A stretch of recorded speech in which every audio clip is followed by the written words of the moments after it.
The readings explain the basics of arrays pretty well. It's an ordered collection of something. An array can contain any data type in JavaScript. Well, we're going to highlight some of the differences and oddities about arrays in JavaScript versus arrays in other programming languages. So first of all, the basic array creation, you can create an array with the new operator, and then the square bracket notation is how you access the individual elements of the array. And you can see that the array index has to be a number, has to be an integer in this case. So I've set 4 positions in this array. It starts at 0, and we have my favorite pets listed here. Now there's other ways to initialize an array.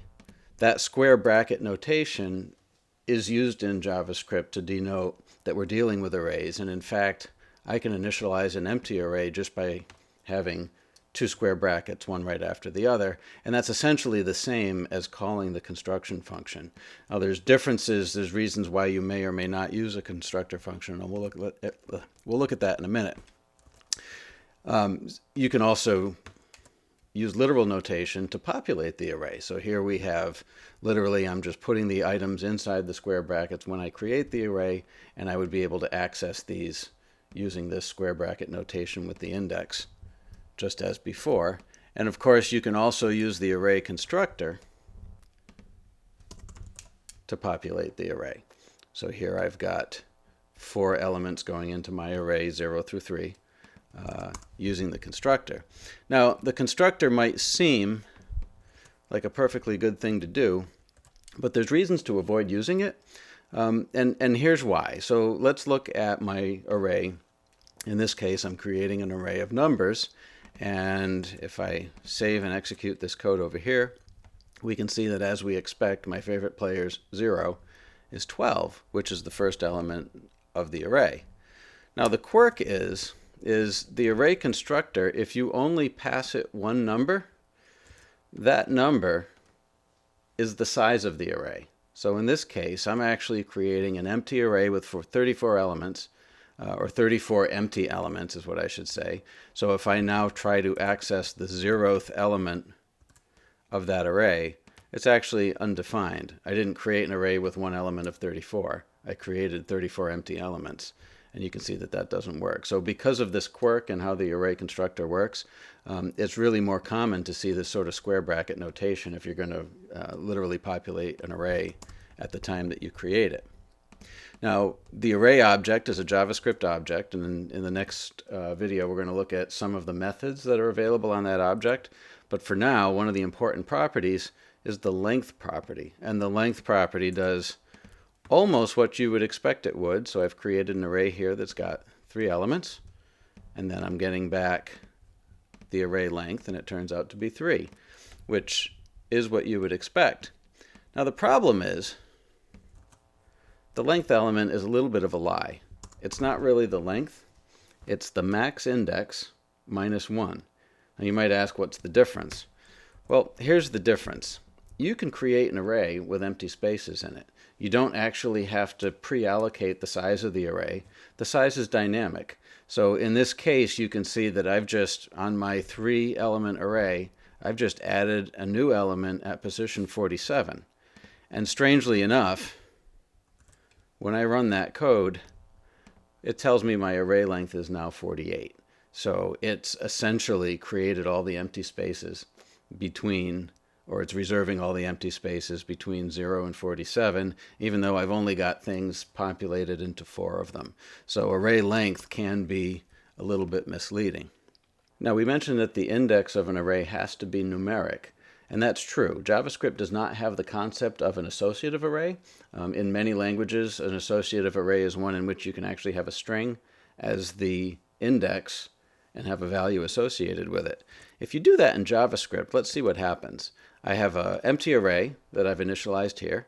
I'm using a numeric index to put in the value cinnamon, and then I'm using a string index to put in the value vanilla. Now in a language that supports associative arrays, this would be fine. And in truth, in JavaScript, it doesn't seem to break right away.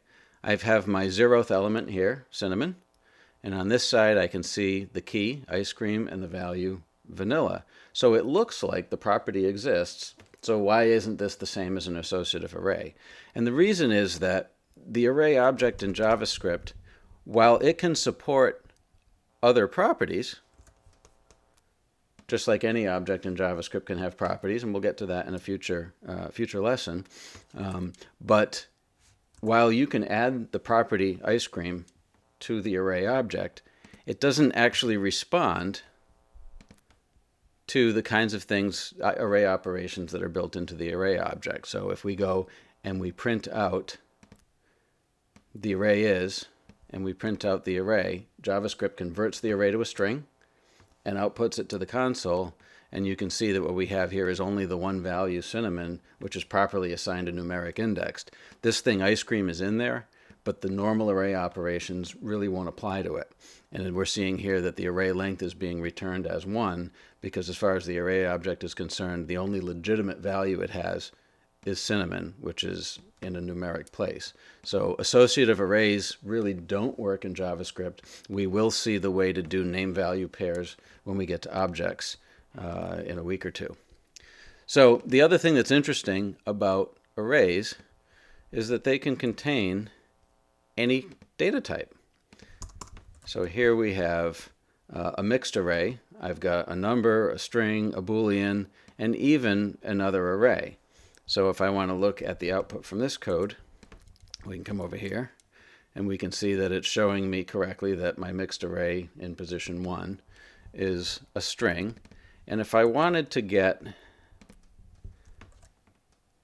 the array that's inside the array, I can do that as well just by concatenating my square brackets. So in this case, I'm looking at my mixed array position 3, 0, 1, 2, 3. So the third position is this array, and inside this array I'm looking for the second position, which is 0, 1, 2. So my output here should be the word inside, and that's what it is. In fact, you can create two-dimensional arrays